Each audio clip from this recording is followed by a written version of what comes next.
आचार्य भगवान कुंदकुंद स्वामी द्वारा रचित नियम सार गाथा 93। झाणनि लीणो साहु परिचागम कुणै सव्वदो साणम तम हादु झाण में वही सव्वदिचारस्स पडिकमणम। आचार्य विशुद्ध सागर जी द्वारा समझाया हुआ नियम देशना। भो ज्ञानियों, कुंदकुंद स्वामी ने निश्चय प्रतिक्रमण की चर्चा में कहा कि संलेखना ही उत्तमार्थ प्रतिक्रमण है। जब प्रतिक्रमण करते हैं तब कहते हैं कि संपूर्ण अतिचारों की विशुद्धि के प्रयोजन से मैं प्रतिक्रमण कर रहा हूं।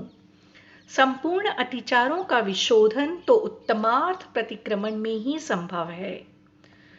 पूरी पर्याय में साधक अवस्था में जितने मानसिक, वाचनिक, शारीरिक दोष लगे हों, कृत कारित अनुमोदित हों, समरंभ समारंभ आरंभ जन्य हों, अतिक्रम व्यतिक्रम रूप हों, अतिचार रूप हों, अनाचार रूप हों, जितने दोष हैं संपूर्ण दोषों का प्रतिक्रमण हो रहा है। वह सर्वातिचार रहित प्रतिक्रमण है। इसे ही उत्तमार्थ प्रतिक्रमण कहते हैं। भो ज्ञानी, शोधन हो गया दोषों का तो समाधि है, शोधन नहीं हुआ तो समाधि नहीं है। मरण तो हो जाएगा, मरण को कोई टाल नहीं सकता, पर समाधि टल जाएगी। परिणामों का शोधन है तो समाधि है, और परिणामों का शोधन नहीं है तो मृत्यु हो जाएगी। इसीलिए आचार्य महाराज बार बार कह रहे हैं कि हे योगी, भावों पर जाओ। भाव निर्मल हैं तो भव निर्मल रहेगा, और भाव निर्मल नहीं है तो वर्तमान का भव तो बिगड़ेगा ही, भविष्य भी बिगड़ गया। क्यों बिगड़ गया? क्योंकि वर्तमान में तूने इंद्रिय सुखों को स्वयं छोड़ा, इसलिए वर्तमान के सुख तो तू भोग नहीं पाया, किंतु वर्तमान में परिणति निर्मल नहीं है, इसलिए भविष्य तेरा अच्छा नहीं होगा। भाव को सुधारने भगवान नहीं आएंगे, स्वयं को ही समझाना पड़ेगा। इसलिए भव सुधारने की भावना है तो भाव सुधारो। इसी बात को पद्म प्रभ मलधारी देव कह रहे हैं और ध्यान की ओर प्रेरित कर रहे हैं। भो ज्ञानी, आत्मा के ध्यान से भिन्न अन्य सभी कुछ घोर संसार का मूल कारण है। आर्द्र रौद्र ध्यान जो है संसार का कारण ही है। द्रव्य के प्रति जो ध्यान है वो बंध का हेतु है। द्रव्य स्वतंत्र है। एक ही द्रव्य का ध्यान करके एक सिद्धत्व की ओर जाता है और दूसरा नरक निगोद जा रहा है। एक जीव ने निर्ग्रंथ मुद्रा को स्वीकार करके जीव द्रव्य का ध्यान किया ब्रह्म स्वरूप, और दूसरे जीव ने उसी जीव द्रव्य को स्त्री रूप मानकर ध्यान किया। मार्ग में पड़े मृतक वैश्या के शरीर को देखकर एक श्वान सोचता है कि ये भीड़ चली जाती तो मेरा भोजन हो जाता। एक कामी पुरुष निकलता है, यदि ये जीवित होती तो मुझे शरीर सुख देती। एक योगी निकलता है, अहो ऐसे सुंदर निर्मल पर्याय को प्राप्त कर जीव ने यों ही गंवा दिया। यदि योग साधना कर लेती, आरिका व्रत को स्वीकार कर लेती तो स्त्री पर्याय को छेद कर देती।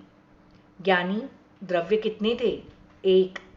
भूखे ने भोजन की दृष्टि से देखा तो भूख का कष्ट भोगना पड़ा। कामी ने कामिनी की दृष्टि से देखा तो उसने नरक की यात्रा की। एक जीव उसी द्रव्य को देखकर सोच रहा था कि कल्याण कर लिया होता तो आज ये परिणमन नहीं होता, ये स्वर्ग की यात्रा थी। द्रव्य कितने हैं? एक, पर दृष्टियां भिन्न भिन्न हैं। भो ज्ञानी, इसलिए द्रव्य को संसार का मूल नहीं कहा। द्रव्य संसार का मूल नहीं है। आत्म के ध्यान से भिन्न जो ध्यान है वो घोर संसार का मूल है। जिसे किया जा रहा है वह ध्यान है, जिसका किया जा रहा है वह ध्येय है और जो कर रहा है वह ध्याता है। ध्यान ध्येय ध्याता का विकल्प ध्यान नहीं है, ये ध्यान को भंग कर रहा है। वो चैतन्य, स्वयं के परिणामों को संभालो। तुम दुनिया के सिर के बाल कब तक सुधारोगे? अपनी कंघी से अपने बाल सुधार लो। आचार्य नेमीचंद्र सिद्धांति देव कह रहे हैं, मा चिट्ठा मा जयम मा चिंतः किंचिजेण होई थीरो अप्पा अप्पमिरौ इणमेव परम हवे झाड़म। कोई चेष्टा मत करो, कोई अल्प जल्प मत करो, कुछ मत करो, स्थिर हो जाओ। कहाँ? आत्मा को आत्मा में लगा दो। यह परम तत्व है, ये ही परम ध्यान है।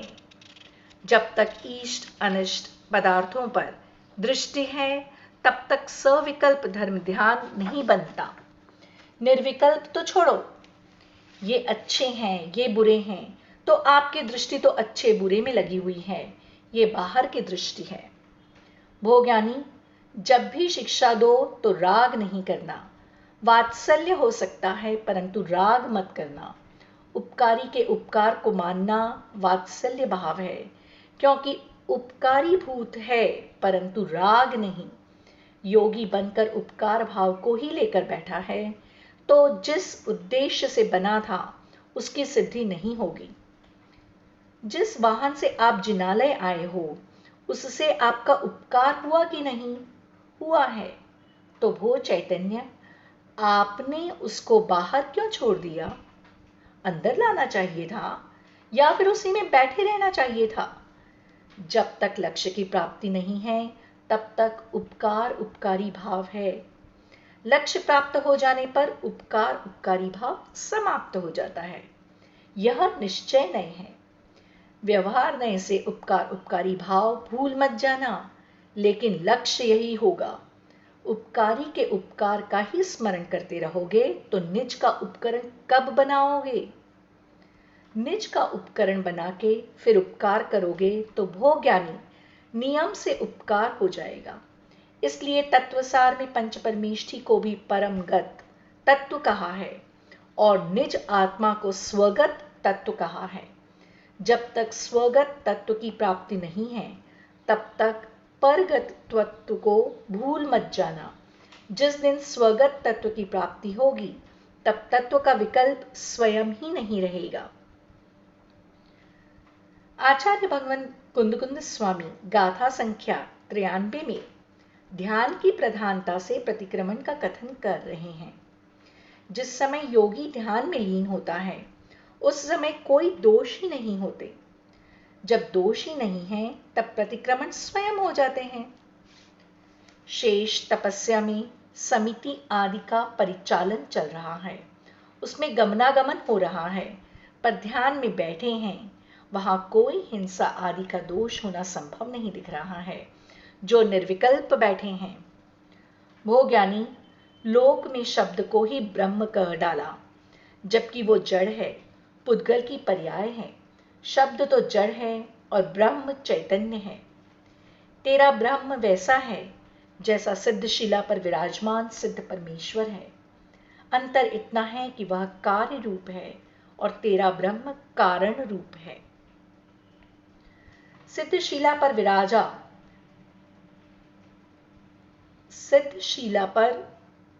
विराजा पर ब्रह्म कार्य समय सार है और इस आत्मा में विराजा ब्रह्म कारण समय सार है। अन्य कोई ब्रह्म का उल्लेख नहीं है। आत्म ब्रह्म ही ब्रह्म है। किससे प्रकट होगा? ध्यान के माध्यम से। ध्यान किससे होगा? ज्ञान के माध्यम से। ज्ञान से ध्यान की सिद्धि होती है, ज्ञान से निर्वाण की सिद्धि होती है। ऐसा रयनसार में कुंद स्वामी ने लिखा है। आचार्य भगवान गाथा में कह रहे हैं कि ध्यान में लीन साधु संपूर्ण दोषों का परित्याग करता है। इसलिए ध्यान में ही संपूर्ण अतिचारों का प्रतिक्रमण हो जाता है। भोज्ञानी एक समय में दो ध्यान नहीं हो सकते। आर्त ध्यान है तो आर्त ही होगा, रौद्र ध्यान है तो रौद्र ही होगा। क्रूरता में धर्म ध्यान लेश मात्र भी नहीं है। पंचम काल में शुक्ल ध्यान होता ही नहीं है। भोज्ञानी, विवेक से समझना तत्व को। अल्प पर्याय बची है, इस पर्याय को भी हमने आर्त रौद्र ध्यान में निकाल दिया तो अब ऐसा काल मिलने वाला नहीं। भोज्ञानी, पर्यायों के संबंध ने आज तक किसी को परमात्मा न बनाया है, न बना दे पाएंगे। हमने परावर्तन कर लिया, पर पर्याय का संबंध नहीं छोड़ पाए तो परिणमन नहीं छूटेगा, पंच परावर्तन ही चलेगा। पर्याय के संबंध से जो मोक्ष मान रहा है, बड़ी अज्ञानता है। लोक में कुछ लोग ये मानकर बैठे हैं कि मैंने मंदिर स्थापित कर दिया तो अब हमारा मोक्ष तो हो ही जाएगा। कोई बड़ा विधान करवाकर यह मान रहा है। भोज्ञानी, आजकल तो ये हो रहा है कि आप इतना धन दे दो तो हम आपके नाम से पूजा करवा देंगे। यह श्रमण संस्कृति नहीं है। एक पंडित जी बालक से बोले कि तुम्हें कालसर्प दोष लगा है। बालक घबरा गया, बोला क्या करूं? पंडित जी बोले 125 रुपया दे दो, हम तुम्हारी तरफ से पूजा करवा देंगे। भैया, तुम्हारा कालसर्प उतरे या ना उतरे, पर पंडित जी का तो जरूर उतर जाना है, क्योंकि उनकी जेब में पैसे आ गए। भोज्ञानी, मोक्ष मार्ग परिणति का मार्ग है, और आपने क्या किया? इतना रुपया हमने पुद्गल में लगा दिया, अब हमारा मोक्ष हो जाएगा। ज्ञानी, ये कभी नहीं होगा। मोक्ष तो परिणति का विषय है। श्रमण संस्कृति तो आत्मवादी संस्कृति है। किसी के घर में एक ने दीक्षा ले ली तो पिताजी खुश होकर बोले कि हमारे यहाँ एक मुनि हो गए, अब सबका मोक्ष हो जाएगा। भैया, आप स्वयं दीक्षा लोगे तभी आपका भी होगा। स्वयं करना पड़ेगा। संघ में कोई महाराज ने 51 माला फेरी, हम खुश हो गए कि हमारे संघ में एक महाराज 51 माला फेरते हैं, पर भैया उनकी माला उनके ही काम आएगी, उनकी माला आपके काम नहीं आएगी। आपको स्वयं माला फेरनी पड़ेगी। भैया, आपके बेटे ने दीक्षा ले ली, आप मुनिराज मानकर नमोस्तु करोगे तो नियम से आपको परमेष्ठी की वंदना का फल मिलेगा, और यदि आपने बेटा मानकर नमोस्तु किया है तो आपने उसे मुनि नहीं माना। भोज्ञानी, तुझे यहाँ वहां पर्याय दिख रही है, इसलिए बंद होगा। उसे तुम पर्यायभूत मत देखो, उसे तुम परमेष्ठीभूत देखो। यहाँ पर्याय से तात्पर्य है कि राग रूप पर्याय को मत देखो। परमेष्ठी में राग रूप संबंध बनाकर रखा है तो अशुभ बंध होगा।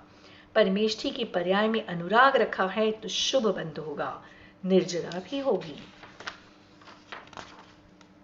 भोज्ञानी, शरीर की स्वस्थता के लिए शारीरिक क्रियाओं का योग योग नहीं है। मन वचन काय को जिसने निज में जोड़ कर रखा है वह योग है, और निज में निज को जिसने जोड़ा है वह जिन योगी है। लोक में योगी तो बहुत हैं, परंतु जिन योगी अंगुलियों पर गिनने लायक ही हैं।